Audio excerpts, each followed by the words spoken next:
Hey guys, sorry this is taking a while. I'm learning new stuff every single day.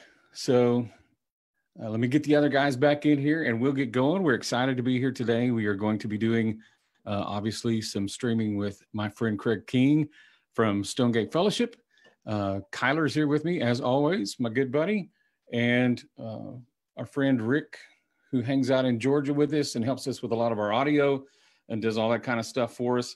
We are apparently Zoom had some things that I didn't understand, and it was all my fault. So I appreciate y'all hanging out and being patient with me. Let me get these guys back in here, and we'll get rolling.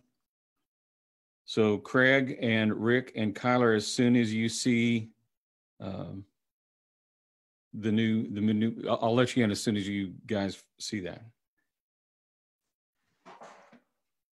Technology's wonderful or scary. And that's actually kind of ironic that that's what we're talking about today. So, all right, guys, I sent you the link. In the meantime, I'm going to start talking. My name is Derrick. I'm with Intune Music. I'm in the Odessa store today. My friend Kyler will be joining us from the Midland store. And as I said, Craig King from Stonegate Fellowship. And what we're going to start talking about today is obviously it's different times, and we're having to learn some new ways to do things that maybe we took for granted that we did them the way we did them before. One of those is the way that churches do worship, the way that churches just have service, period. I see my friend Craig in there. How are you, sir? Hey, good. Hey, better now. Thanks. It took us a while. I don't know if you heard me say this, but I think it's kind of ironic that we had that much trouble at the top of a conversation we're about to have about technology and how to be successful with it. Hey, listen, just reboot it, restart it. It always works. I say if you just start over. I'm a Mac user. Just restart it. All right. Well, let me get my monitor going here while we wait for Kyler to jump in here, and we will get rolling and hopefully do some good for some people today. How you been today, sir? Good. You know, we've found somewhat of a routine now. I guess 3 weeks into this deal, and so somewhat of a routine with our family and school and work in there somewhere. So, right. Well, my first question for you was actually going to be, tell me what it's like in the week for a worship leader at a church. I mean, you know, what are you guys doing? The old joke, and you know I'm joking. I'm making sure you know I'm joking. Y'all only work 1 day a week anyway, right? Well, two days technically. I mean, we do work Wednesday because that's when rehearsals are. Okay. So Sundays and Wednesdays. I'll give you that. I'll give you 2. Thanks, I appreciate it. What's a normal now? What's a week like for you in this world? It's funny, lots of this. Matter of fact, today all of our meetings staff wide have gone to Zoom, and okay. So we jump on at 9, and from a general staff kind of check in to teaching team, what's happening this week and next week, and teaching team, and then to the details of a service, which actually are now a little more complicated just with everything that's having to happen and how we communicate things to make sure it's clear. And then Tuesdays at lunch, all of the guys that lead worship around our campuses, we all meet for lunch on Tuesdays. And so that was today. And so, yeah, a lot of meetings on Zoom. It's kind of, and then for us, it's been a lot of what we call set changes, but we're streaming from one central location. And so everything that we do now has to have some kind of set change. And so there's been a lot of that's been required for us too. And then just, again, the things that don't ever change for a worship leader or worship pastor is just checking on your people, and finding creative ways to check on your people. And because I think I talked about this Thursday, I think one of the biggest enemies right now is isolation for all of us. And even though we can connect this way, we turn this off and we're at home by ourselves. And so the enemy can have kind of have his way. And so, trying to think of creative ways to connect with our people and keep them encouraged. So, well, I appreciate the work, my friend. And I'm going to tell you where this kind of blossomed for me. Sunday, for whatever reason, there was a lot more video and streaming type activity than I had seen previously, from churches, from individuals, from groups wanting to do their part during celebrating Easter. And I love everyone. I just want everybody to see everybody do the best they can do. I just want to see everybody feel successful, everybody feel comfortable with what they are, what they're producing, and just being where they are. So if you don't mind, we'd like to ask you some questions about the way you guys do things and see if that can help others. And Rick, if you'll help us monitor questions as they pop up on Facebook, that would be awesome. Is that cool, Craig? Can we go there? Shoot. All right. And hey, Kyler, I see you made it. How are you? Not hearing you, brother. I'm doing good. And you guys? Ah, there you are. There he is. We're good. We're good. You got a question to start off with, Craig? Yeah, I do. Now, Craig, I think a lot of churches aren't used to live streaming, are probably used to getting at least a good front of house sound with their PA. So I guess the question with that is, how do these sound people that have been used to this front of house sound that they've, probably have spent a lot of time in training on, how do they train their ears to hear how an online stream should sound? Are there any tools that they could use to help them, or can you explain that for us? Yeah, I think, just being super familiar with, and I always tell our people to, because we started streaming to Odessa when we first opened up our second campus in Odessa. We started streaming, and one of the things that we challenged our teams to do, which included sound engineers, was to go listen, go watch. What is that experience like? Because you put headphones on behind a console, you may think it sounds really good, but you go put yourself live in that scenario. So for everybody right now, it would be in their living room, right? Or on their devices. We're finding a large number of our people are just on devices, not on their computers. They're on their phones or on iPads, on a tablet. And so we challenge our people, and we do a lot of testing. So we'll test streams, and how does it sound? Is the gain level right? Because for a lot of people, the gain level is super low. And so you go and you pull up your device, and you have to turn your device all the way up, and then you barely hear it. Then it's a frustrating experience, right? Yeah, definitely. We carry the good news of Jesus Christ, and that's got to have a certain quality to it, if you will, that at least it's not frustrating your listener. And so we challenge our people that run front of house. Hey, listen, go listen to those experiences when you're not behind the board. Can I interrupt you and ask you something about that? The way you just said that kind of struck me. Are we? I want to be careful. I don't want to be rude, or I don't want anybody to feel like I'm just going to ask you. Shoot. I always think that church service should be the best quality, or it should match the quality of anything else. We live in a world where everybody gets HD. We live in a world where everybody's 1080 or whatever, 4K or whatever it is.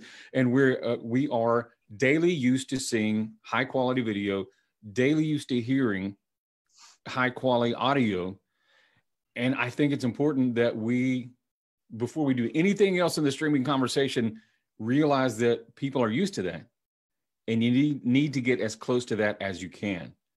Right. And it even started with me back in the 90s, early 2000s in the worship wars. My mantra just became, I don't care how you do worship, do it well. If you have a pipe organ and you've got an orchestra, do it well, right? Do it well where it's not distracting. Right. And I think, the danger that, please hear my heart. I don't want this to sound arrogant, but a church of our size, people will look to it and go, oh, we need to do what they're doing. You know, we've done the same thing. We'll look at other churches and go, oh, maybe we could do that. But we have to be okay with who we are as Stonegate first, right? And do it well. You know, Can I follow that up with this though? Yep. Even when you get it amazing, even when you get it, oh, that's how I want it, that's how I like it. Is it not true that it's going to get squeezed down by the encoder of whatever service you're streaming it to anyway? Yeah, and that's, you know, we're learning a lot, even in this season, just about that. You know, Facebook, especially with the load that they were carrying, their servers were carrying early on in this quarantine. A lot of the encryption, and it's very squished. The sound is not good at all. You know, so for us that are real sensitive to sound and good mixes, we'd go and listen on Facebook and we're like, that's terrible. That's awful. And they seem to be catching up a little bit. But you know, we've found YouTube to be a very strong platform, and our website, going directly to our website. So we're trying to actually push traffic to these different platforms that seem to be doing it really well.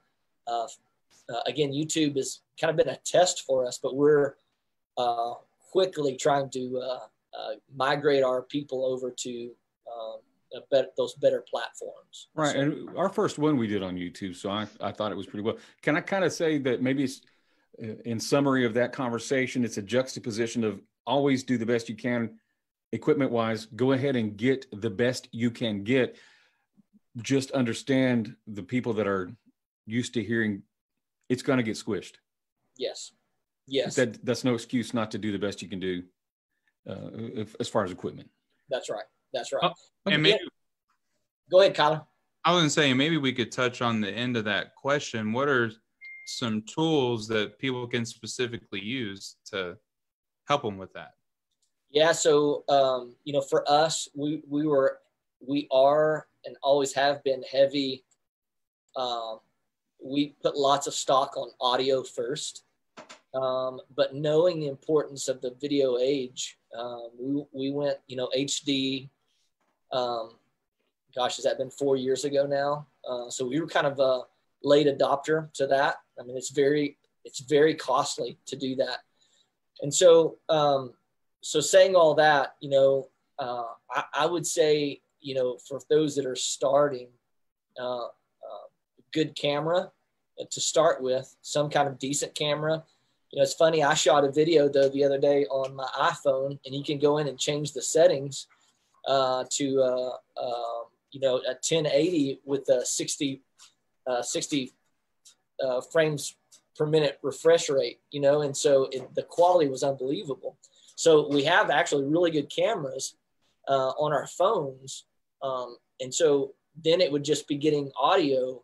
You know, Kyler, you touched on it. You know, if you have a building, then you probably have you've got a front of house console, and so you can simply come out of that console with a good, decent mix, a little adapter. I forgot the name of it. TSS, RSS adapter that goes directly in your phone, and there's your audio. So, and I guess maybe you can touch on this. You were saying like the cameras on our phones are great now. I mean, probably better than a high quality camera in the 90s that would have cost a few $1,000s. Yes. But I think still, would you agree that the audio on phones are still terrible? I mean, as far as the microphone. Yes, and that's why I would, you know, I would suggest, you know, smaller churches that are looking at doing this, individuals of Bible studies, pastors that are in their home live streaming, is that, you know, there's all sorts of small microphones that go directly into the phone that allows you to get a lot better sound. You know, a small interface that allows you to, you know, to have some kind of mixing ability. So if you have multiple voices, you can mix those, because I talk differently than Derrick does, and you talk differently than Derrick does. And so, again, you want those levels to be somewhat consistent, because, again, we carry a great message, but if it's frustrating to the listener, they're not going to want any part of it. and they'll just choose to go find something else, right? Right. They'll just go down the line on Facebook of who's streaming that morning, right? That's exactly right. Yeah, and we do have a couple of questions on Facebook if you want to take those. Kevin's got a couple of questions here. I'll start with the first one he asked. Which viewing platforms do you find to be the best in terms of quick buffering times? For us, it's been YouTube. Again, YouTube's been around for a while, so they have seemed to not perfect. They seem to be the best platform right now. They're actually, when it comes to streaming, when we go live, they're only, I think, 4 seconds behind, where Facebook is almost a minute behind. Their servers are not, cut out for streaming at this high quality, and so we found YouTube to be super useful. So. Okay, and his next question is do you send different effect mixes to your online stream versus simulcast? We don't. We have, on a normal Sunday, we have, the room mix, of course, and then we have just a separate one out for our streams that are going to all of our platforms. And so it does, some churches have the ability to have a separate person mixing those, and we don't. We just don't have that ability. And so our front of house engineers are mixing for 2 different mixes at once, which those guys are incredible to do that. So you'll see them kind of listen in the room, and you'll see them put headphones on to make sure that during this solo, they're turning up this person in the right level. And so, I hope that answers your question. And I apologize to Kevin. I'm not the most technical. I wish Tyler was here with us, but he just couldn't make it with us today. And so I'm going to answer the best I can, I guess. Well, and hopefully be some help. Before we leave, we'll say, hey, what's an email or what's a good contact? If people have more questions and they want to contact you, I assume that's great with y'all. Yes. And awesome. Again, we like everybody else. This has been absolutely a crash course, because we just kind of turned on our stream 2 years ago, put it out there on Facebook. People could, if they weren't with us, they could just jump on, but we didn't interact with it. We didn't do a lot of elements that were strategic. And I think we all had a crash course. The Big C Church had a crash course some 3 weeks ago to say, oh, wow, we're going to have to figure out how to do this strategically, i.e., even the speakers looking into the cameras, right? Instead of looking in the room, they had to look to the cameras. So a lot of things that we've had to adjust on the fly and learn about on the fly. A lot of hours, I'm up here in the video booth, and there's guys up here now just working like crazy, right. Figuring some things out. So I'm going to pop in, Kyler, and then I'll get out of your way. We've already talked about some different, we've talked about the big scenario or the bigger venues, but how about those guys and gals that don't necessarily have a huge budget set aside? I mean, we all got caught with it at the same time. That doesn't mean we budgeted for it. Right. So if I don't have the stuff, Stonegate was already doing it, and we just kind of clicked into, or you guys just kind of clicked into the, now how do we make sure we're focusing to make this our sole source of service? Right. But if I didn't have that stuff,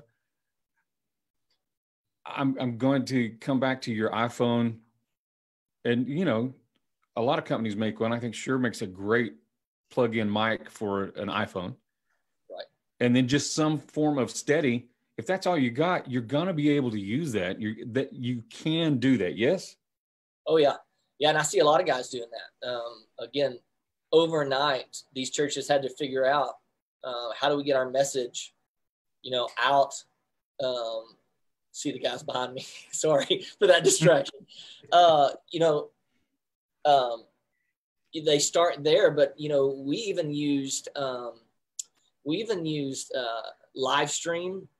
So that's a service, and we actually use it at camp, Derrick. But one of their services gives you a little hardware. It's a little box that just sits on top of your camera, plugs in, And depending on what service you pay for, you just turn it on and it goes automatically to your platforms. And so we use that every year at camp. And that's a pretty simple setup. And they really make it easy too, just working with their folks. You know, immediately when I jumped onto the website yesterday, you know, a guy was there to chat, and so a church could get on Livestream. I don't know if that's livestream.com, livestream.net. Anyway, and chat with them just about, because they really personalize your need. I'm a church, small church, not much of a budget, but I need to get my service out. Help me, right? Because one of the interesting things I think is, like, I'll use myself an example. People laugh at me up here all the time. I've had the experience of enough Spanish to sometimes act like I can have a conversation until somebody goes, "Oh, you speak Spanish?" And they just go 90-0. I feel the same way in the tech world. You know, I have to say, whoa. I know enough to ask a question, but the answers you're giving right now are way more immersive in technology and lingo. And so I don't want people to feel overwhelmed. There are simple solutions. Yes. There are solutions probably for whatever level of investment you feel like you need to make and or desire as you, and it's just like everything. We started this 3 weeks ago, just sitting in front of a computer with just a camcorder, and every week we're like, how can we make it better? And so I hung my guitars up because I thought that looked cool, and, you know, trying to do some just little simple things that really didn't cost me anything. It's just a matter of sitting down and going, who are we? How do we want to present ourselves? And then finding out the technology that goes with it. That's important. I would encourage people, start with philosophy. Who are you and what do you want to do first? What's your message? Right. Right. I think we immediately go to hardware and how are we going to do it? And not start with, because behind me, you can get caught up in toys and technical jargon that I'm not good at all. What I'm good at is going back to who are we and what are we trying to communicate? And so that's what I would encourage those to do. Let's think less about hardware and how we're going to do it. And let's think more about who are we and what are we trying to communicate? And you know, I'm the same way. And you also know that all the tech people just went, whoa. Exactly. And again, I wish Tyler was with us to help the technical people speak some of your language. So that's funny. Yeah. What you got, Kyler? All right. So I have another question for you, Craig. Now, this is for musicians, and then when you're talking about the speakers that you'll have on a Sunday, what are techniques that they can use on the musicians because we have heard about that you want to get the source correct for whatever it is that you're picking up sound of. So I think it's just becoming amplified with everything being online now. I mean, sometimes you can hide behind a PA.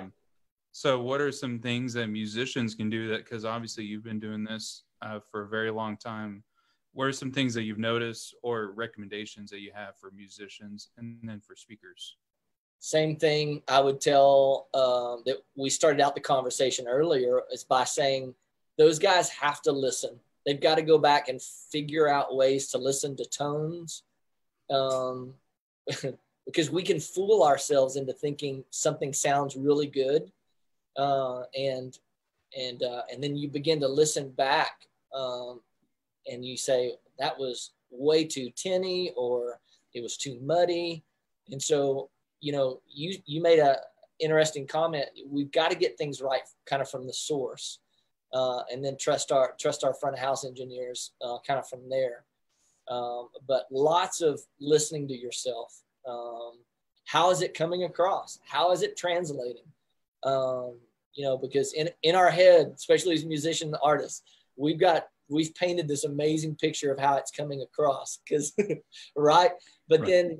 Then you get to, you sit behind a TV or our audiences are behind iPads and it may not be translating at all. You know, even how we play Kyler, you and I have had this conversation lately about, especially you as a lead guitarist, if there's a space, I'm going to fill it, and, we have to be careful of how and when we play. And same for our speakers. We want those guys, and we give them lots of feedback.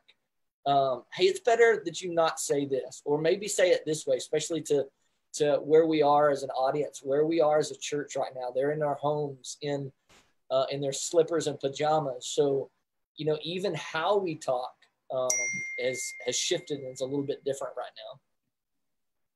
I don't know if that answers your question at all. It does. And I think I would never try to put words in my friend Mr. Dodd's mouth, but I've heard him speak of an intentional relationship between the performance side, or the musicians / singers, and the tech side. Ask each other, right? What am I sending you? Is this work? Yeah. Do you need more of anything from me to make it sound good on your side? And realize that the whole thing's a team. Right. Our front of house engineers have worked in studios too, do work in studios, done a lot of studio work. And so there is always feedback. There's a good feedback loop. So there's not,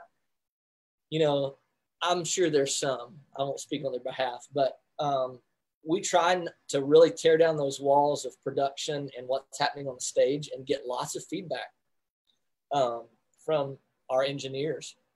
How's that coming across? What do you need more of? What do you need less of? And Cody Gaines has always been really good about, hey, I need more of this. I need less of this. And it's a really unique relationship that we have with those guys on that tech end, those production end, that are helping us translate. I also think that that as worship leaders, maybe it's important to have that conversation with your musicians, because I think musicians can be touchier. If a sound guy says, hey, I need you to, excuse me, this is my sound. This is how I play. Yes. Instead of recognizing that he's trying to help you get that sound. And I'll go back. It really starts with a philosophy. And so you have to keep that vision in front of your teams, both worship and production. We're all on the same team here. We're shooting for the same thing.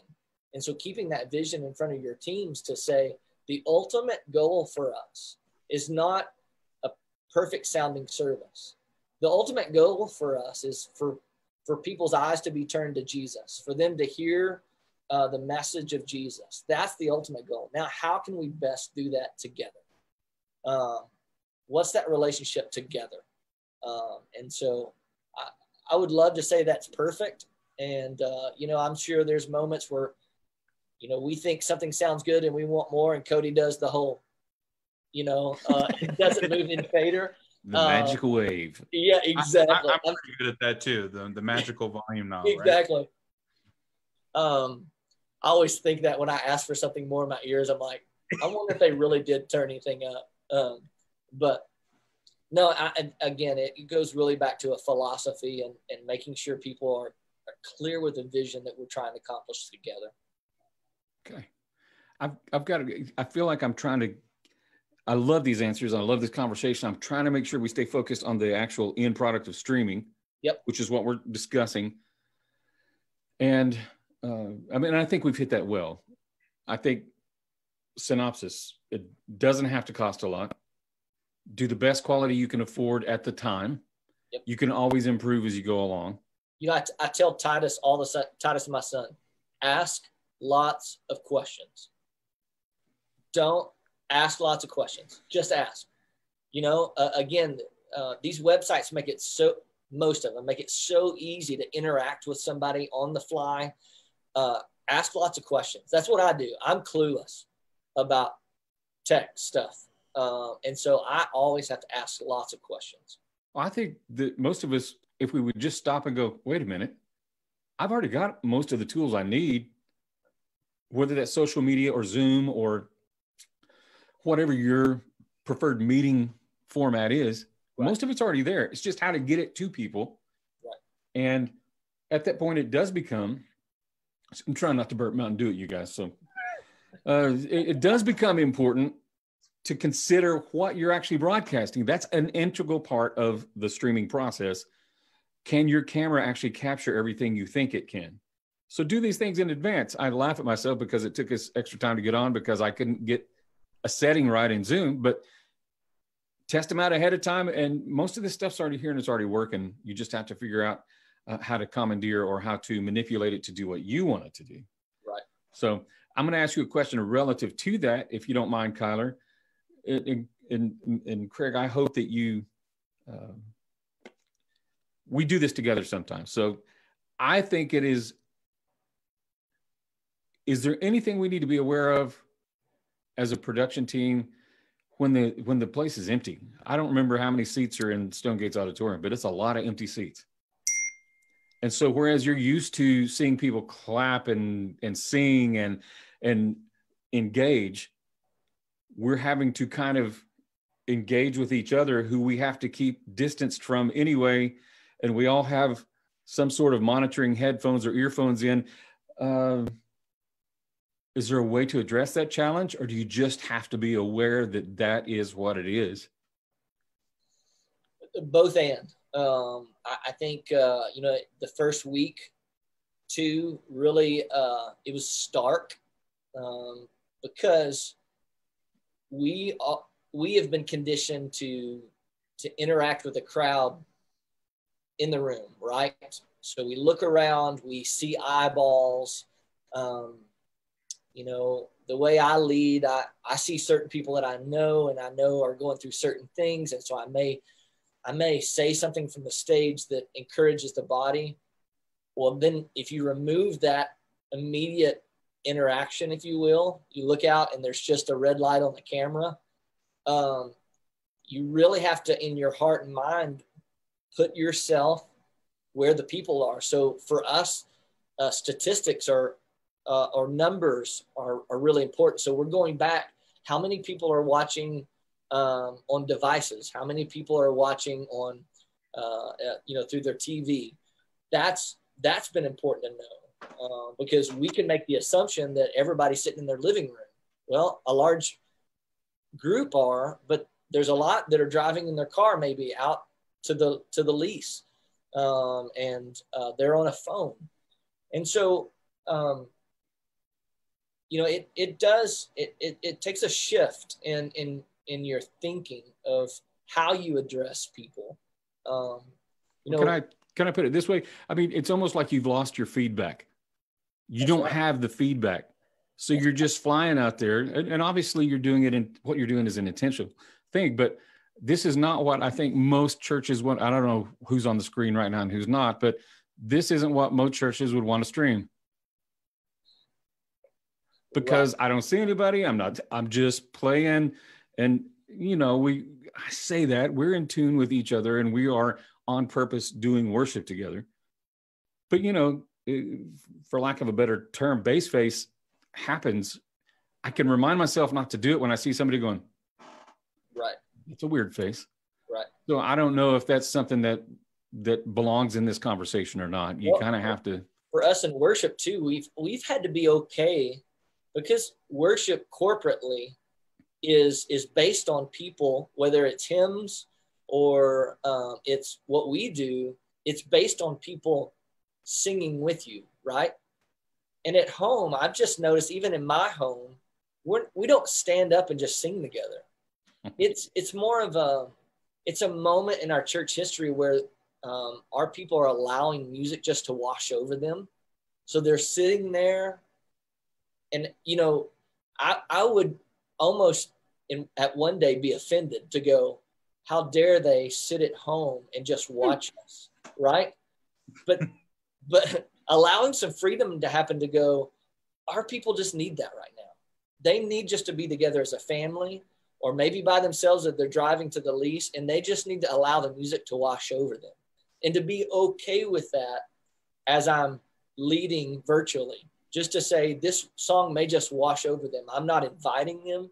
We have lyrics on the screen, so they're, but the reality is they're probably not standing up in their home. Most of them are not standing up in their home, raising their hands like they would live environment or corporate environment. And so I have to be okay with that. And so, so my approach is, I'm going to allow just the Holy Spirit. I'm going to be prayed up, but I'm going to just allow the Holy Spirit to take this song and do with it what he will. So, and I would just encourage both worship leaders and the speakers or the pastors, just to be okay with where we are right now as a culture. Talk to people where they are. You know, we've gone through different alliterations of this to go, you know, do we keep church as normal behind the pulpit, or do we sit on seats and kind of come in the living room with them? You know, we're learning too. And so I just think it's okay that we just don't put too much pressure on ourselves. Let's just be real and authentic in this time, and let's lead our people well. Okay. I'm just going to emphasize one more time, but if we're catching people as they come in after the fact, that I think the most important thing that we've said is that we figure out who we are. Yes. And listen, if obviously we're focusing on church as we understand it. I realize there's people from all walks of life that have different definitions of church, but what is your method of transmitting your message? What is your personality? And is that what you want to transmit? That's step one. Yep. Step two, quit worrying about if you have, you know, $1 million worth of equipment to do it with. Right. What do you have? Right.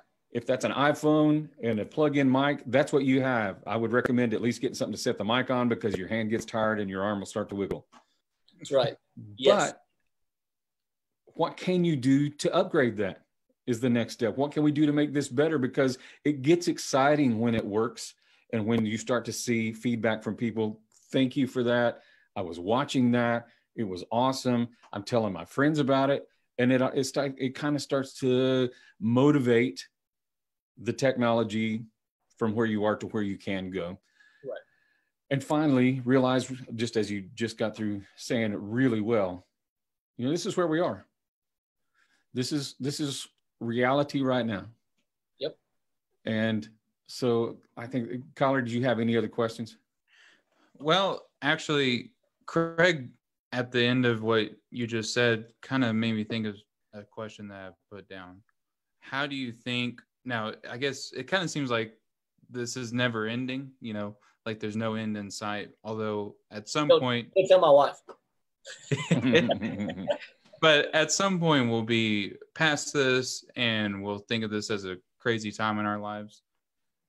What have you already seen that you think will affect how you guys do church in the future? I mean, are there some things? How much of this sticks, Craig? Is this a new way that we're going to do it and have to figure out how to get people involved again? Or you understand the question, the balance? You know, there was and I know many of the churches are battling this too, in a philosophy to go, well, if we keep with this streaming stuff, aren't we just encouraging people to stay home? And what we found is there's just a reality, especially in Midland, Odessa. Weekends come, people are out of here. There's just a reality that people still want to be connected. We're finding that that's a larger number than people that just want to stay home. It was just nice to stay home today. We actually have found that people want to gather, especially now. I mean, people can't wait to get back together. But I think it just goes to prove that the church is not just a gathering. The church is being mobilized right now. They are serving. They are raising babies. They are teaching kids. The church is mobilized right now. And what they're looking for, what the church is looking for, is just to be encouraged and to know that they're not alone. And so what we're finding, even in a virtual platform, like us four right now, I feel connected to you guys. I feel encouraged just by seeing your face or knowing that you guys are kind of dealing with the same thing. And so, you know, I see us interacting with virtually streaming. I see us as a church, as Stonegate, I'll say, interacting with it a little bit differently. Just to be honest, we just kind of turned it on 2 years ago, and it's just kind of been this thing that hangs out there. You know, if you're not with us, you can go see the gathering that happened at 6,000 West Wadley. But I think that we're going to take maybe a little bit different approach to say, wherever you're gathering, you know, from, we want to encourage you. And so I don't know if that answers your question at all. No, it does. And I think the point you're trying to make is that this will be an important thing for any church going forward, that you want to have that platform. So people, and this doesn't negate the gathering of the body. You know, Patrick made this statement one time in a meeting, and we've kind of hung on to it as a worship ministry. And he says, we have to go with them. So there's a shift that's happened in my lifetime from make sure you come to the gathering and let's just encourage them as they go. Does that make sense? People were made to connect. I don't think we'll ever have to worry about people coming and gathering.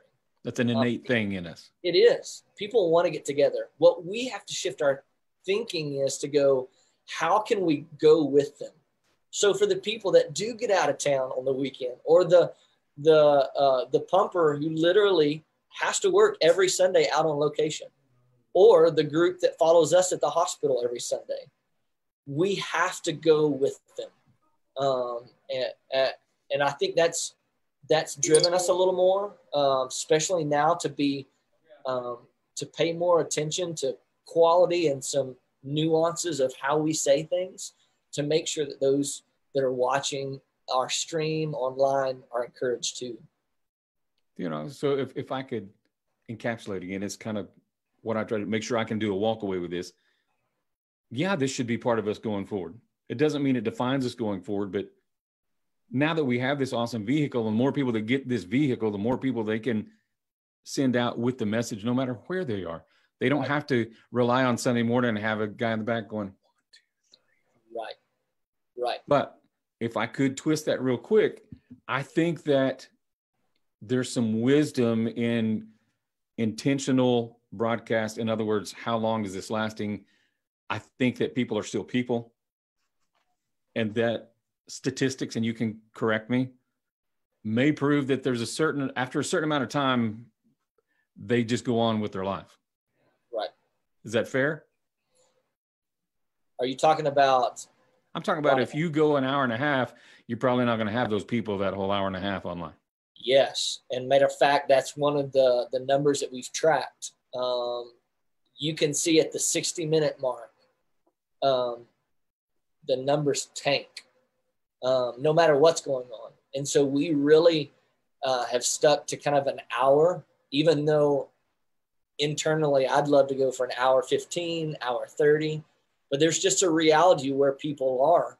Again, young moms and dads sitting around trying to corral kids for just an hour. Right. That's a long time. Our attention spans, just say what you need to say. We're West Texans. Just say it. Right. Just tell me what I need to know. Yeah. Just tell me what I need to know so I keep going. And so we're really trying to stick right at 60 minutes, even though that feels at some points restrictive. There's a reality to that number, and we're watching those trends. So, okay. Well, Rick, do we have anything else we need to pay attention to? Did you see anything else on question-wise? Now, Kevin just said that some of their church members made cutouts of themselves and placed it around the church, and it kind of threw their preacher off when he first saw him. That's pretty funny. That's funny. Yeah, I saw a lot of that happening, and that's what's been cool. The church has gotten creative. They've really gotten creative. The drive-in church. Some of our local churches have done the drive-in, which I think is awesome. And so I just want to celebrate what churches are doing.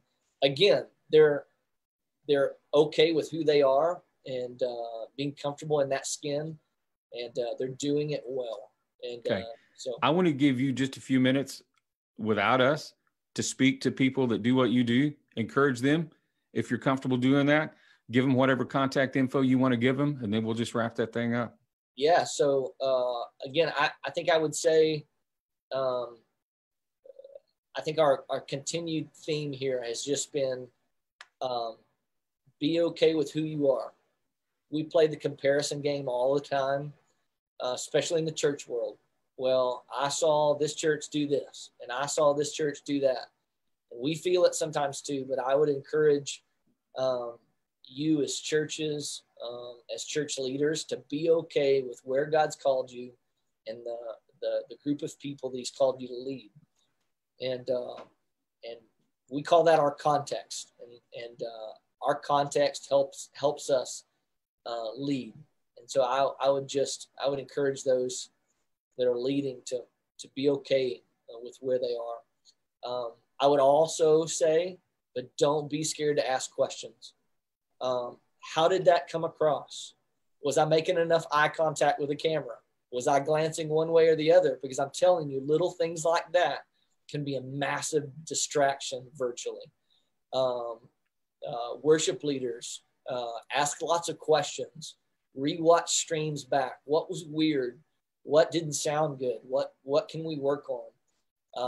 Always try to improve where you are, because again, we're carrying the message of Jesus Christ, the most important message of Jesus Christ, on these vehicles of music and technology.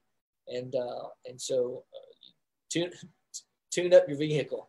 So I would always say, keep your vehicle tuned up and ask lots of questions. So if they want to ask you a question, I'm sorry, you were going there. I'll leave you alone. Yeah. So we as a church always want to be a resource to those questions. And so Craig at stonegatefellowship.com is my contact. Tyler at stonegatefellowship.com. Tyler can answer lots of technical questions, a lot more technical than I can. And he's an incredible resource. He's one of our worship leaders too. And very gracious. Yeah. So we would love to field any questions that you may have or that arise. Shoot with any questions that you may have. Cool. I'll give you a quick example of what you were listening to that. I'm a bass player of a certain age, and not all the frequencies are still coming in. Uh-huh. And so when I was listening back on devices, I was like, why am I even playing? Right. And you get to a point you're like, I can't hear myself. The heart's still in the same place, but from a realistic feedback standpoint. And then one day I put some earbuds in. Oh, there I am. There they are. And so never take for granted. And that's why it's so important to have somebody. Don't listen to the same device over and over. Right. Go here, go there, to the TV, use the sound bar, because it was very eye-opening to me to go, well, whoops, I am there, I am present. It doesn't matter what I thought the last time. Right. So thanks, Craig. We appreciate you, sir. Man, I appreciate it too. This was fun. Yeah, thank you, Craig. You're welcome. Thanks for having me on. All right, man. Blessings to everyone. We're all in this together. Yes. Don't be scared. As Craig says, ask questions. And this video should stay up on the Facebook feed for a while. Show it to people if they have questions. Reference it if you need to know where to go to get the answers. So I'm going to say goodbye. We'll see you soon. Love everyone. Y'all be safe. Awesome. Thanks, gentlemen.